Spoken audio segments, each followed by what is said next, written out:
Demand for study permit spikes. In today's video, we will discuss increased transparency and cooperation between IRCC, the provinces, and assigned learning institutions. Immigration, Refugees and Citizenship Canada reports a notable spike in demand for study permits from international students. Per ICEF Monitor, the numbers continue to rise as restrictions implemented due to the pandemic have been eased worldwide, and students are returning to Canada to start or complete their post-secondary education. The rise in applications for study permits was a topic of conversation at a recent virtual symposium by the Canadian Bureau for International Education. Officials from IRCC were present to discuss the bulk of applications they have received. The students are moving away from online programs and returning to classrooms in Canada.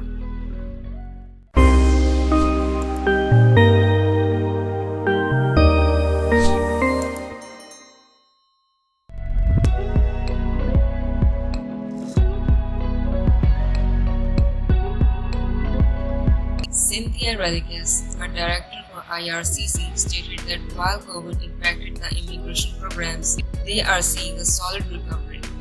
Recently, study permit figures have exceeded the pre-pandemic levels, with over 500,000 study permits being issued in 2021 and over 600,000 study permits being active in Canada at the end of 2021. Per data, the first 4 months of 2022 saw most applications filed from India, the Philippines, Nigeria, and Colombia.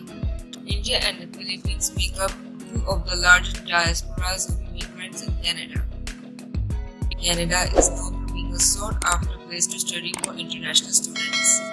The most recent report on international students by CBIE says that Canada's reputation for safety and opportunity for stability is a major deciding factor in where students from other countries choose to study.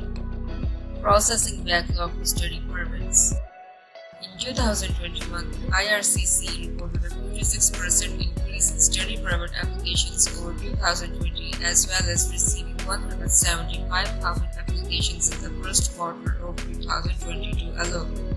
This has resulted in long processing times for study permit applications.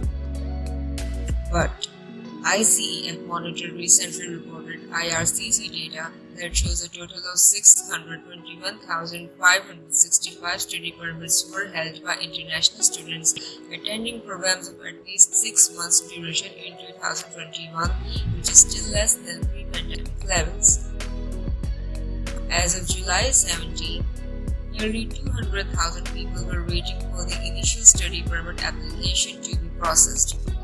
According to the IRCC processing time tool, study permits for applications who are abroad take 12 weeks on average to process if they are not applying for the student direct stream.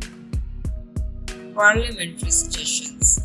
To deal with processing times and improve immigration policy, a report by the Standing Committee of Citizenship and Immigration has been introduced to the House of Commons in Ottawa that lists 35 key recommendations. Broadening the student direct stream. Among these suggestions is for IRCC to review and expand the student direct stream, which can act as a speedy process for candidates for a legal residence of one of 20 eligible countries. Those qualified for the student direct stream will get their permit in as little as 20 days.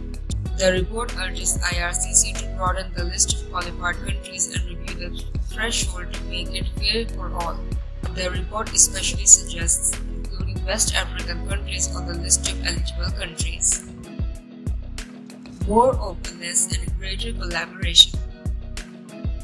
Furthermore, the recommendations call for more openness in showing the criteria IRCC uses when selecting students and permitting more adaptability for the evidence used to establish that an applicant meets the financial criteria.